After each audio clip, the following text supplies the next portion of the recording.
Hello বন্ধুরা, কেমন আছো সবাই? আশা করি সবাই খুব ভালো আছো। আর এটা হলো পয়লা বৈশাখের দিনের সকালবেলার ভিডিও। বেশি কিছু বানাইনি, আর যেহেতু বাড়িতেও কিছু করব না আজকে, সেই জন্য।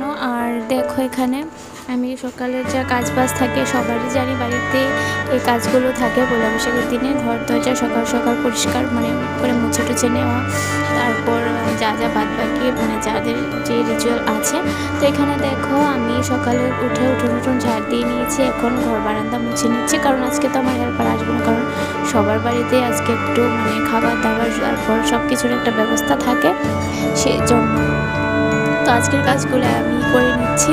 আর বাসন টাসনও যা ছিল সেগুলো আমি ধুয়ে নিয়েছি।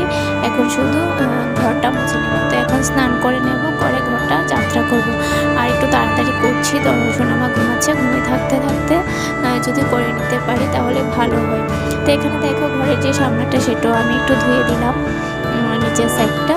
তো ব্যাস হয়ে গেছে ধোয়া। এখন চলে যাব স্নানে। স্নান করে এসে তারপর ঘরটা আমি যাত্রা করবো, যে ঘর বসাবো।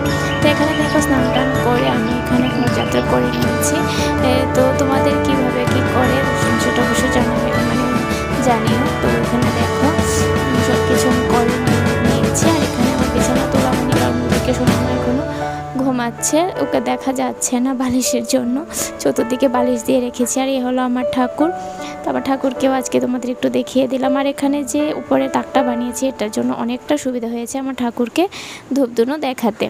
তো এখন দেখো মা ছেলে মিলে ঘর গুছাতে ব্যস্ত। তো সব উল্টোপাল্টা হয়ে আছে বিছানাপত্র। তো সোনামা একটা সাইডে থাক, আমি আর বাদ বাকি যা যা আছে সেগুলো গুছিয়ে নিচ্ছি। যতক্ষণ ও ঘুমায় ততক্ষণই আমি এক নাগারে কাজ করতে থাকি। উঠলে তো সেভাবে আর করা হয়, করে উঠতে পারি না কোনো কাজ, অনেকটা অসুবিধা হয়ে যায়। তো আবার করব পরোটা। তো সেটা আটাটাও মাখতে হবে। আগে ভাবলাম যে ঘরটাই আগে গুছিয়ে নিই। আর এদিকে দেখো তনয়ও গোছাচ্ছে। তো তনয়কে অনেক সময় বলি আমি একটু একটু বাবা কাপড়গুলো গোছাতে, সব বড় কাপড় তো গোছাতে পারে না। তো আমার যে কাঁথা টাথা থাকে ছোট ছোট, তারপর জামা, সেগুলো সুন্দর দেখো ভাঁজ করে করে সোনামার যে ঝুড়িগুলো সেগুলোর মধ্যে রাখছি। তো এটাও কিন্তু আমার অনেকটা হেল্প হয়ে যায় বলো। তো বাচ্চাদের দিয়ে একটু একটু এভাবে কাজ করানো খুবই দরকার, যেটা আমি মনে করি। তো ও পছন্দ করে, ও যেটা পছন্দ করে সেটাই আমি ওকে দিই, কিন্তু এতটা জোরাজুরি করি না যে করতেই হবে। তো এলো ব্যাপার। তো দেখো খাটটা মোটামুটি আমার গোছানো হয়ে গেছে। আর সোনামা একটা সাইডে আছে, তো ও উঠলে আবার বাদ বাকিটা আমি গোছাবো। এভাবেই করতে হয় বলো বাচ্চা থাকলে, কারণ এখন যদি আমি ওকে উঠিয়ে আবার ওই খাটে নিয়ে রাখি তাহলে তো উঠেই যাবে, ঘুমটা ওর ভেঙে যাবে। তাই আমি এখন নাড়াচাড়া করিনি, এভাবে গুছিয়ে নিয়েছি। যেহেতু আজকে আবার বাবার বাড়ি যাবো, যতটা এগিয়ে রাখা যায়, ঘরটা আবার না গুছিয়ে গেলেও ভালো লাগে না, তো সেই জন্য করা। তাই এখন দেখো তনয় এখন সোফাটা গোছাবে বলছে, তো গোছাক। আর এদিকে দেখো আমার সোনামা উঠে যাচ্ছে। তারপর দেখি আবার একটু কান্নাকাটি করে আবার নিজে নিজে ঘুমিয়ে গেছিলো। আর বালিশে কিন্তু নেই, ও এখন পুরো ঘড়ির কাঁটার মতো ঘুরতে থাকে। তাই জন্য চতুর্দিকে বালিশ দিয়ে আমাকে ওকে এখন রাখতে হয়। আর এদিকে দেখো আটাটা মেখে রেখে দিয়েছি, আজকে করব পরোটা। তো এখানে দেখো পরোটা বানিয়েও নিয়েছি। এখানে ছিল কালকের যে কাঁঠালের ইঁচড়, বছরের লাস্ট দিন তো কাঁঠালের ইঁচড় আমাদের খাওয়া হয়। তো কাঁঠালের ইঁচড়টা দিয়ে আমরা পরোটা দিয়ে খেয়ে নিয়েছি। তো রুটি করলে তনয় এতটা ভালোবাসে না, তাই পরোটাটাই বানালাম। আর এদিকে দেখো এখন এসেছি দেওরের ঘরে, দেওরের মেয়ের জন্য যে জামাটা কিনেছিলাম সেটা দেওয়া হয়নি, সেটাই দিতে আসলাম। তো সোনামাকে নিয়ে এসেছি, সঙ্গে তনয় এসেছি, কারণ তনয় বাবা কাজ করছিল। তো এটা দিয়ে তারপর আবার গিয়েছিলাম আমার যিনি হেল্পার আছে ওনার শাড়িটাও দিতে, কারণ উনি তো আর আজকে আসবে না, ওনার বাড়ি থেকে দিয়ে আসলাম। এসে দেখো এখানে কাজ খাচ্ছে একটা আইসক্রিম, আর তনয় খাচ্ছে একটা এটা মনে হয় লস্যি। তো এটা ওর দাদু ওকে দিয়ে গেছে এসে।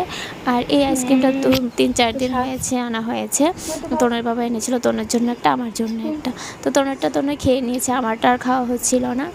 তো এখন আমি এটা খেয়ে নিলাম। আর তনয়ের বাবা আইসক্রিম বেশি খায় না, কিন্তু আমার খুব ভালো লাগে আইসক্রিম খেতে। আর এখানে দেখো সোনামা আমি দুজনেই রেডি হয়ে গেছি, তনয়ও রেডি, আর সবাই হোয়াইট হোয়াইট পরে নিয়েছি। আর তনয়ের বাবা, আমি, সোনামাও। আসলে তনয় একটু আলাদা, কারণ ওর পয়লা বৈশাখের ড্রেস সাদা হয়নি, কিন্তু মামার বাড়িতে গিয়ে কিন্তু সাদা হোয়াইট কালারের ও গেঞ্জি পেয়ে গেছে।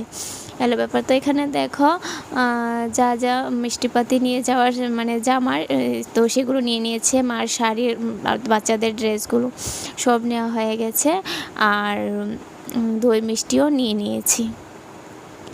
তো এতটুকুই ছিল পয়লা বৈশাখের দিনের ভিডিও। আর কিছু ভিডিও ক্লিপ নেইনি, কারণ এতটা গরম ছিল সেই দিন, আর কিছু করাই হয়নি। তো দেখো, আর আমরা তো অনেকটা দেরিতে গিয়েছিলাম, গিয়ে তো খাবার দাবার বসে গিয়েছি। আর সেদিন মেনুতে ছিল পাঁঠার মাংস, কাতলা মাছ, তারপর ডাল, বেগুনি, এসব কিছু যা যা থাকে, দই মিষ্টি। তো যাই হোক, এখন দেখো তোমাদের দেখায় তনয়ের বোনু মামার বাড়ি থেকে কি পেয়েছে। তো এবার সোনামাকে দিয়েছে, আমার ছোটো ভাইয়ের দিয়েছে এই ড্রেসটা খুব সুন্দর না দেখো। তো এই ড্রেসগুলো এতটা মানে ঠিকঠাক হয়েছে, এখনই ঠিকভাবে পরে নিতে পারবে। আর এতটা গরম এখন, ঠিকভাবে এখন এগুলো পরাতে পারবো কি পারবো না সেটাই ভাবছি। আর এই যে জামাটা, এটা দিয়েছে আমার মেজো ভাইয়ের ঘর থেকে, এটাও সোনামার। আর দেখো, আর মেয়েদের জামা কি দেখাবো, যেটা দেখি সেটাই মানে পছন্দ হয়ে যায়, এই হলো ব্যাপার। তো যারা দিয়েছে সবগুলোই খুব সুন্দর সুন্দর। আর এখানে দেখো, এই একটা স্কার্ট আর একটা এর সাথে ছিল টপ। তো এটা দিয়েছে আমার বড় ভাইয়ের ঘর থেকে, বড় বৌদি। তো এই স্কার্ট টপটা, তো এটাও পুরো ফিটিংস হয়েছে সোনামার, কিন্তু স্কার্টটা যদি একটু বড় হতো তাহলে অন্য টপ দিয়েও কিন্তু পরানো যেত, কিন্তু ড্রেসটা এখনই পরিয়ে নিতে হবে। জানি না কতটুকু পরতে পারবে এখন, যা গরম পড়েছে। আর এখানে দেখো, এই ড্রেসটা যে এটা দিয়েছে আমার কাকাতো বোন। তো এর সঙ্গে প্যান্টটাও পরে নিয়েছে, কারণ প্যান্টগুলো একটু বেশি পরানো হয় ড্রেসের থেকে, এতটা গরম। তো এই হলো সোনামার গেল। আর এটা হচ্ছে তনয়ের, এটা দিয়েছে ছোটো ভাইয়ের ঘর থেকে। আর আরেকটা আছে, তো সেটা দিয়েছিল বড় ভাইয়ের ঘর থেকে। এটা ফুটবল গেঞ্জি, ওর খুব ভালো লেগেছে গেঞ্জিটাই, হলো গেঞ্জিটা। তো এই ছিল ওদের পয়লা বৈশাখের ড্রেস যা যা পেয়েছে। তো চলো, এতটুকুই ছিল, তোমাদের একটু শেয়ার করলাম, কারণ আগের ভিডিওতে কি পেয়েছি এখান থেকে সেটা শেয়ার করেছি, তাই ভাবলাম এগুলো একটু দেখিয়ে দিই তোমাদের। তো চলো বন্ধুরা, ভালো লাগলে ভিডিওটা অবশ্যই একটা লাইক, কমেন্ট আর শেয়ার করে আমার পাশে থেকো।